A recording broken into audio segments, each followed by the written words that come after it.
Bonjour YouTube et bienvenue dans cette petite vidéo qui va être relativement courte puisqu'on n'a pas beaucoup de nouvelles cartes à voir, mais on va un petit peu digresser autour de la Tinbox 2026. On va en reparler dans quelques instants. Avant, on va parler de pas mal de nouvelles cartes et surtout des cartes promotionnelles. Décidément, Konami aime la promo ces temps-ci.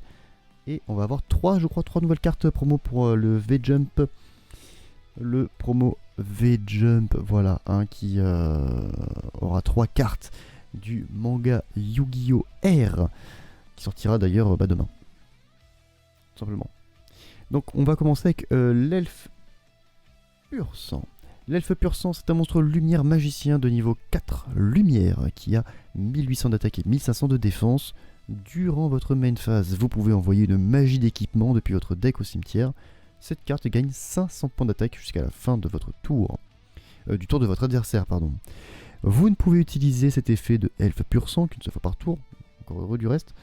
Et lorsque cette carte détruit un monstre de l'adversaire au combat, on peut ajouter à notre main ou invoquer spécialement un monstre lumière magicien de maximum 4, excepté lui-même bien sûr, depuis notre deck. Ce qui nous laisse quand même la voie à pas mal de decks, j'ai envie de dire. Et lumière magicien de niveau 4, il en existe plutôt beaucoup. En dessous, nous avons le lion d'assaut qui n'a rien à voir avec mode assaut bien sûr. C'est un monstre terre bête guerrier de niveau 7 qui a 2600 d'attaque et 2500 de défense. On peut invoquer par sacrifice cette carte en sacrifiant un monstre bête guerrier. Bon, ça déjà c'est bien. C'est très très bien. Dommage que c'est pas une invocation spéciale, mais bon, Yu-Gi-Oh! R ça date. Si cette carte combat un monstre, les dommages de combat qu'elle inflige à votre adversaire sont doublés. Ah oui, bah tu m'étonnes, avec 2600 d'attaque, tu m'étonnes que c'est doublé. Ça fait quand même un sacré paquet de dégâts. Si un ou plusieurs monstres bêtes guerriers sont invoqués normalement ou spécialement sur votre terrain tant que cette carte est dans votre cimetière, vous pouvez ajouter cette carte à votre main. Puis immédiatement après la résolution de cet effet, vous pouvez invoquer par sacrifice cette carte face recto. Et si vous le faites, elle gagne 500 points d'attaque. Mais bannissez-la lorsqu'elle quitte le terrain, bien sûr. Ça fait quand même un sacré gros bébé sur le terrain. Je vois pas trop vraiment en quoi ça va nous être utile. Est-ce qu'on va vraiment avoir besoin de ça pour faire des monstres X6 rang 7 bêtes guerriers? Non, je pense juste que c'est une petite carte comme ça pour, entre guillemets, la collection, quoi. La dernière carte du promo V-Jump, c'est la connexion de puissance. Magie normale. Ciblez un nombre de votre choix de monstres face recto que vous contrôlez. Si vous contrôlez minimum 2 monstres, ils doivent avoir le même type. Ça déjà, ça limite à quelques decks. Bon, il y a quelques decks qui sont limités par cette carte, qui ne pourront pas l'utiliser. Ce n'est pas dramatique. Les monstres, en l'occurrence, que vous contrôlez, donc, gagnent 500 points d'attaque pour chaque monstre ciblé. Dans cible 6, pam, ça fait 3000 d'attaque pour tous les monstres. C'est pépite, bien évidemment, jusqu'à la fin de ce tour uniquement, ils gagnent l'attaque. Sinon, c'est un peu trop de craquer. Si vous avez activé réincarnation d'armement ce tour, vous pouvez ajouter cette carte depuis votre cimetière à votre main. D'accord. Qu'est-ce que c'est que réincarnation d'armement? Est-ce qu'on peut avoir la réincarnation d'armement? Invoquer spécialement un nombre de jetons réincarnation d'armement de lumière. Guerrier de niveau 1, 500 d'attaque et de défense inférieur ou égal au nombre de cartes dans votre cimetière. Qui sont des magies d'équipement ou des pièges avec des effets qui s'équipent comme des cartes d'équipement. Ok. Puis vous pouvez appliquer l'effet suivant et aussi vous ne pouvez pas invoquer spécialement le reste de ce tour. Détruisez autant de cartes, cette carte incluse dans votre zone magie piège, que possible. Puis posez autant d'autres cartes que possible depuis votre cimetière qui sont des magies d'équipement ou des pièges avec des effets qui s'équipent comme des cartes d'équipement. Les pièges posés peuvent être activés ce tour. Eh, c'est bien ça. C'est bien ça. Il y a certainement un deck qui va l'utiliser cette carte. Quoi qu'il en soit, voilà, c'est les 3 nouvelles cartes issues du manga Yu-Gi-Oh! R, comme je vous le disais, qui seront donc un petit bonus offert aux abonnés V-Jump du 21 mai, donc demain. Ce n'est pas les seuls. Ce n'est pas les seuls, puisqu'on a appris récemment que Makuba allait avoir une nouvelle carte. C'est Échec de capsule de monstre, qui sera donc la promo V-Jump de août 2026. Apparemment, elle serait dévoilée dimanche à 5 h du matin. Magie de terrain, je me demande ce que échec de capsule de monstre va nous fournir. On voit qu'il y a des monstres avec les étoiles, donc très certainement des niveaux. Je n'ai pas vu capsule monster, c'est pas du tout quelque chose qui m'intéressait à l'époque. Donc je sais pas comment ça fonctionne, mais je suis assez curieux de savoir comment est-ce qu'ils vont faire un truc pareil. Bref. Trêve de digression et parlons de la Teen Box 2026. Elle n'existera pas, tout simplement. On n'aura pas de Teen Box 2026. Moi, j'avoue que c'est quelque chose que j'attendais un peu avec impatience. J'adore les Teen Box. Personnellement, je trouve que c'est le produit que j'attends le plus de l'année. Et je me suis dit, les designs des 3 dernières box, c'était pas vraiment ça, quoi. Et je me suis demandé, je me suis dit, tiens, qu'est-ce qu'ils vont faire cette année? Et bien cette année, ils vont tout simplement ne pas en faire. Par contre, est-ce que vous vous souvenez des experts fantastiques Magnificent Maven? Parce que on va avoir la même boîte qui est Magnificent Monsters. Tout simplement, Magnificent Monsters, c'est une boîte sur laquelle vous reconnaissez quelques petits monstres, puisqu'il s'agit des monstres qui sont en full overrush rare pour le coup, et qui sont les grandes master rares. On va en parler dans un instant, mais surtout voilà, c'est la Limit Over Collection Heroes. On l'a dans Magnificent Monsters. Est-ce que quelques temps plus tard, l'année prochaine peut-être, ou à Noël, qui sait, on n'aura pas un autre Magnificent Rivals pour la collection, la Limit Over Collection Rivals. Pour l'instant, nous savons que nous avons ces 6 petites cartes qui sont les nouvelles cartes et qui sont les fameuses Grandmaster Rares. Donc ce sont des Overrush rares avec le contour de la carte qui est avec des petites inscriptions hiéroglyphiques.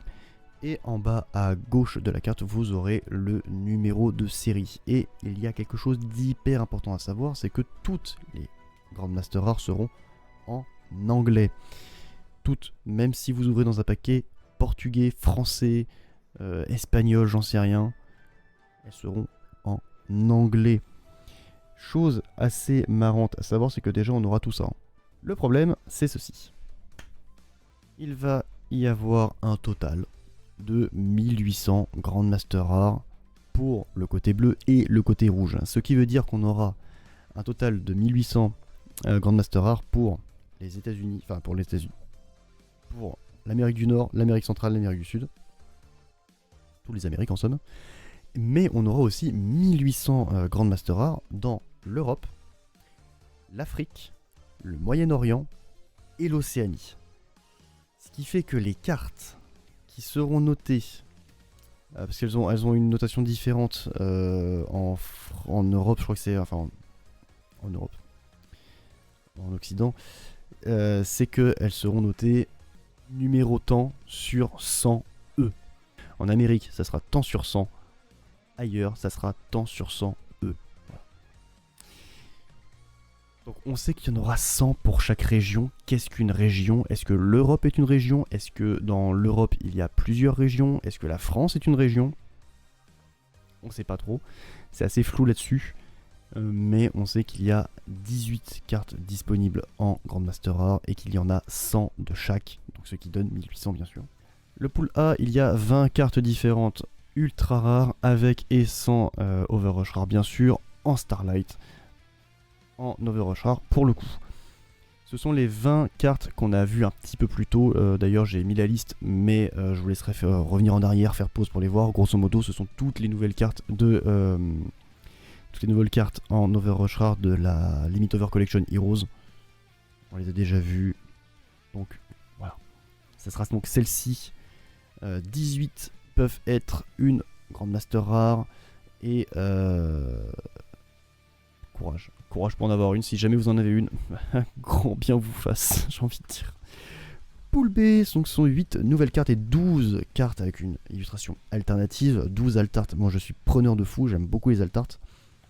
Donc on aura malheureusement 10 chibi avec, dont IP Mascarena et SP Petite Chevaleresse. Il y a plein d'autres cartes, je crois qu'il y en a aussi.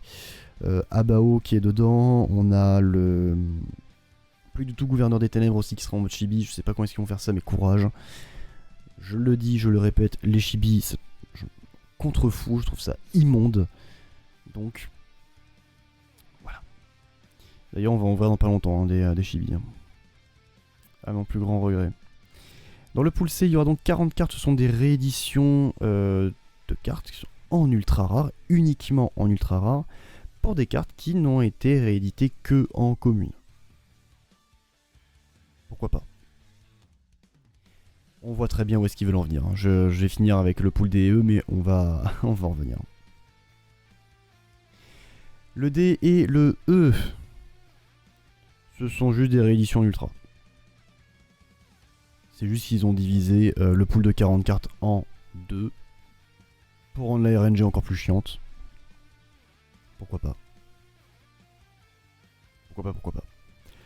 Le pool C, D et E, on va pas se mentir, c'est pour les rétroformats et uniquement les rétroformats.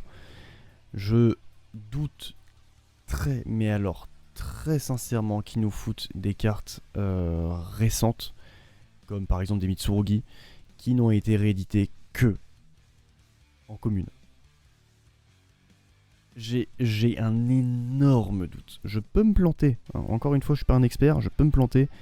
Mais sincèrement, je pense qu'on va avoir droit à des cartes anciennes, uniquement uniquement utilisables et surtout utilisées dans les rétroformats. Voilà. Dernière petite chose à voir, messieurs, dames. Bon, ça c'était vraiment le truc. Le gros truc. Ça sortira en septembre, du coup, début septembre, si je dis pas de bêtises. Pour bien évidemment remplacer la Tin Box. Un peu déçu donc que ça remplace la Tin Box. Mais bon, nous verrons bien. Nous verrons bien ce que ça donne. Dernière chose avant de passer au Rush Duel, c'est bien évidemment le Revolution Booster. Il nous restait 2 cartes désenchaînées, on va les voir tout de suite. Avec en premier lieu le Magistrat Malveillant désenchaîné de Kamura, un monstre démon ténèbres de niveau 8 qui a 2000 d'attaque et 2500 de défense. On ne peut cibler maximum 3 cartes que nous contrôlons, les détruire, et si on le fait, on invoque spécialement cette carte depuis notre main. Puis nous pouvons appliquer n'importe lequel des effets suivants dans l'ordre, selon les types d'origine des cartes détruites. Si nous avons détruit un monstre, on pioche une carte. Si on a détruit une magie, on peut changer la position de combat d'un monstre sur le terrain. Et si on a détruit une piège, on peut détruire une autre carte sur le terrain. Sachant que désenchaîner, ça aime être détruit par des effets. Bon, cette carte tombe plutôt bien, j'ai envie de dire.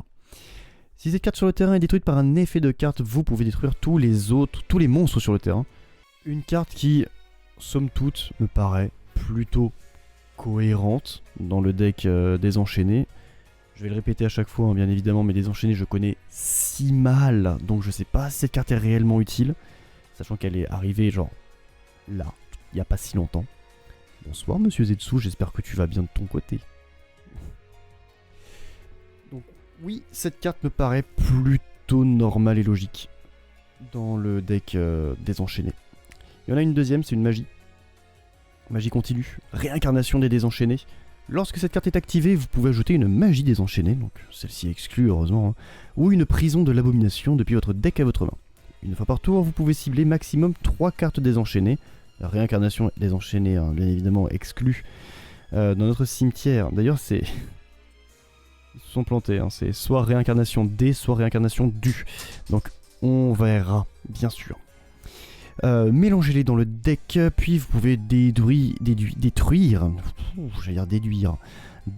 nombre d'autres cartes que vous contrôlez, inférieur ou égal au nombre mélangé. J'ai mis du temps avant de comprendre la carte, mais elle m'a l'air plutôt pas trop mal. Messieurs, dames, c'était tout pour les news TCG, donc j'ai plus qu'à vous dire excellente soirée à vous. N'hésitez pas, bien évidemment, vous connaissez la chanson, à nous suivre, nous abonner, tout ça. Bien évidemment, vous avez également les partenaires qui s'affichent à l'écran dès maintenant. Si vous souhaitez leur faire un petit coucou, moi j'ai plus qu'à vous souhaiter une excellente soirée. Je vous dis à la semaine prochaine pour de nouvelles cartes TCG. Bonne soirée.